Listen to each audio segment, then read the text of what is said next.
Welcome to the Fearful Fright series, where we will be reading with our favorite green ghoul, Grimmer. Now sit back and enjoy this twisted tale.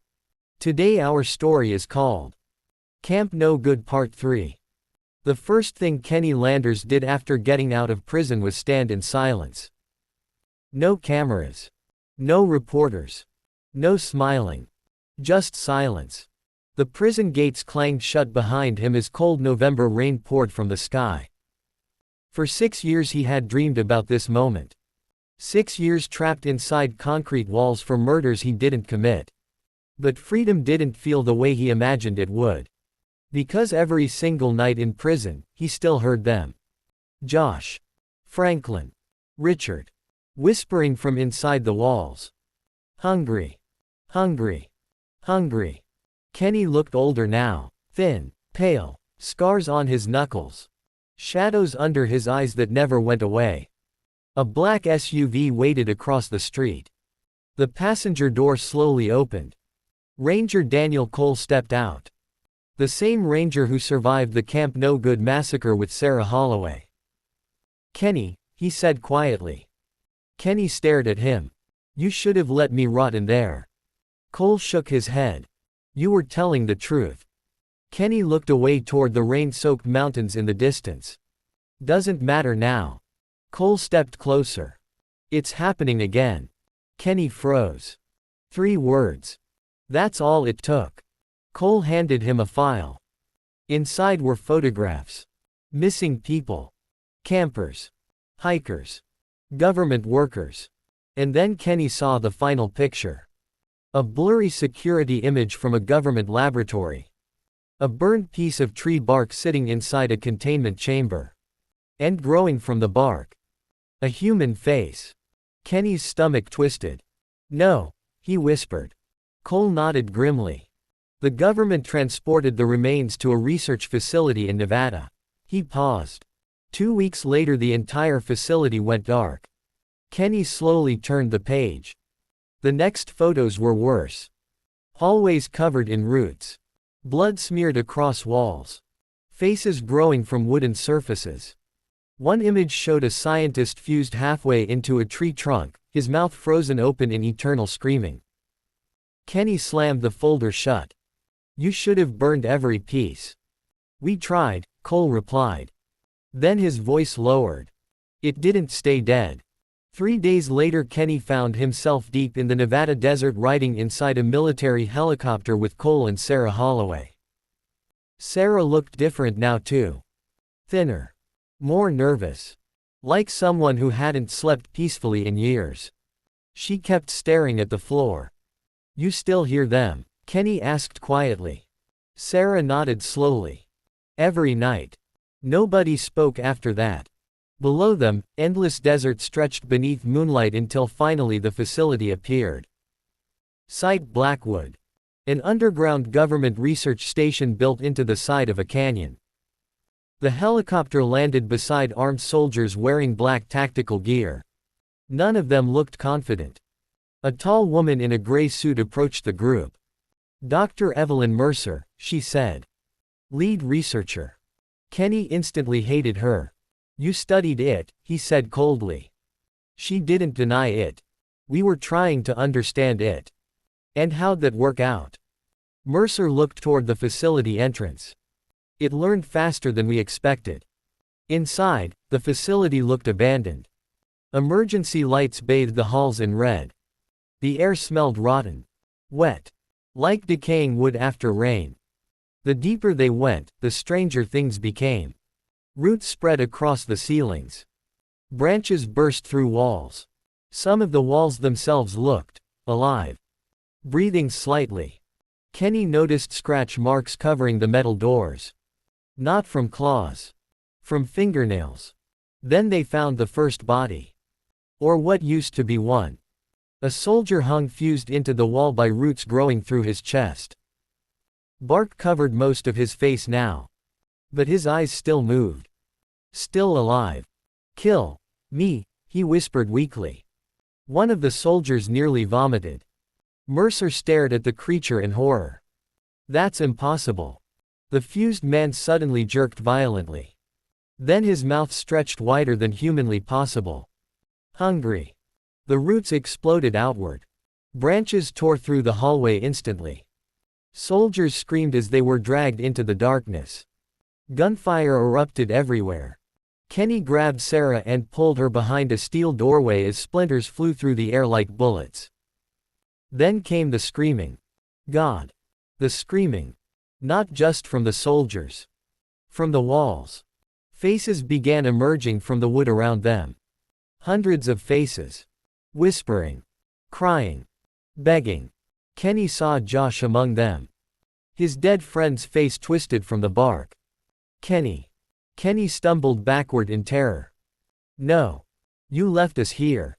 Sarah grabbed him. Don't listen to it. The lights suddenly died.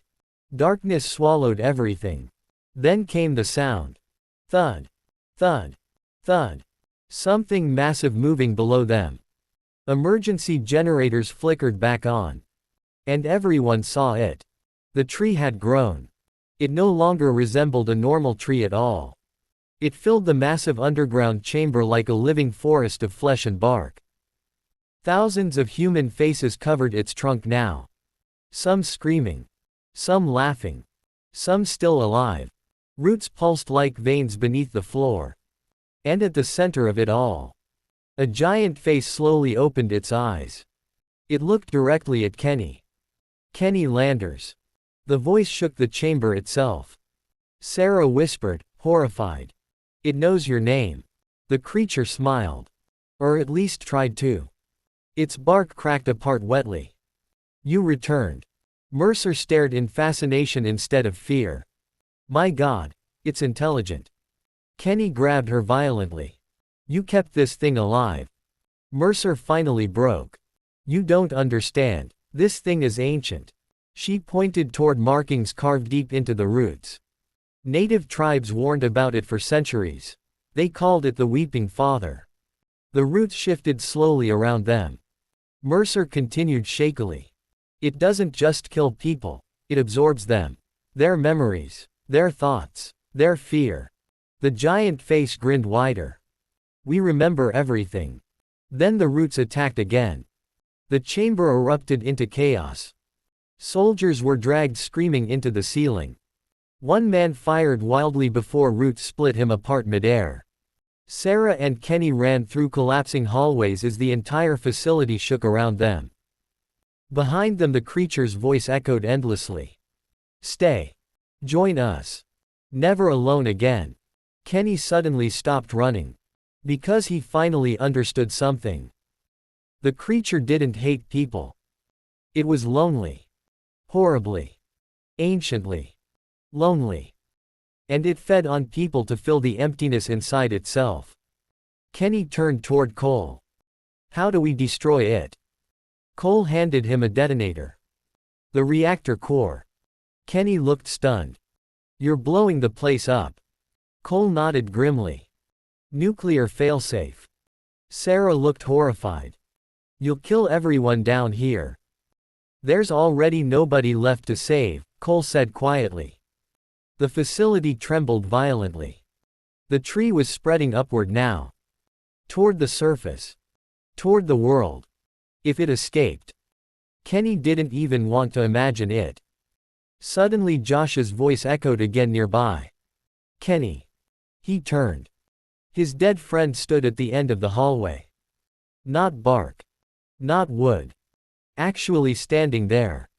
Franklin and Richard beside him. Just like they looked as teenagers. Kenny's eyes filled with tears. No. Josh smiled sadly. It's using us. Richard stepped closer. But we can help you stop it. Sarah whispered. Kenny, those aren't your friends. But Kenny already knew. Still. He followed them. Deep beneath the facility. Toward the heart of the creature. The roots grew thicker there. The air pulsed with heat and whispers. Finally they reached a gigantic underground cavern. And there it was. The true body of the tree. Not just one tree. An entire underground forest connected into one living organism stretching endlessly beneath the earth. Faces covered every inch of it. Thousands upon thousands. And at the center, a child's face. Crying. Kenny stared at it in horror. The creature spoke softly now. I was alone. Memories flooded Kenny's head suddenly. Ancient forests. Settlers disappearing. Entire tribes sacrificed to feed it. Decades. Centuries. The thing beneath Camp No Good had been there long before America even existed. And it was afraid. Afraid of dying alone underground forever. The child face looked at Kenny. Stay with us. Then Kenny saw something else. At the very center of the roots. A human heart. Still beating. Kenny understood instantly. That was its weakness. The original victim. The first soul it ever consumed. Kenny. Sarah screamed from above. The reactor countdown had begun. 5 minutes. The cavern shook violently. Kenny grabbed an emergency axe from the wall nearby. The creature sensed his intention instantly. The entire forest screamed. Roots burst toward him from every direction. Faces cried out desperately. Don't leave us. Kenny, please. He hacked through the roots wildly as they wrapped around his arms and legs. Splinters tore into his flesh. The whispers became deafening. Then Josh's face appeared directly in front of him one last time. Do it. Kenny swung the axe. The heart split open. The entire underground forest shrieked. Every face screamed simultaneously. The sound was beyond human. The cavern collapsed instantly. Roots withered. Branches crumbled into ash. And for one brief second, the trapped faces looked peaceful. Then they vanished forever. Sarah and Cole dragged Kenny upward as explosions ripped through the facility. They barely escaped the canyon before the entire mountain collapsed inward in a blinding fireball. The shockwave knocked them flat against the desert ground. Then silence. Complete silence. For the first time in years. The whispering was gone. Months later, Kenny sat beside a lake near his hometown. Free. Really free. No more prison. No more nightmares. People finally believed him. Sarah visited sometimes. So did Cole. But Kenny still preferred being alone. One evening while fishing near the water, he noticed something floating near the shore. A small piece of bark. Burned black. Kenny's smile faded slowly. Because carved into the bark was a tiny human face. And it opened its eyes.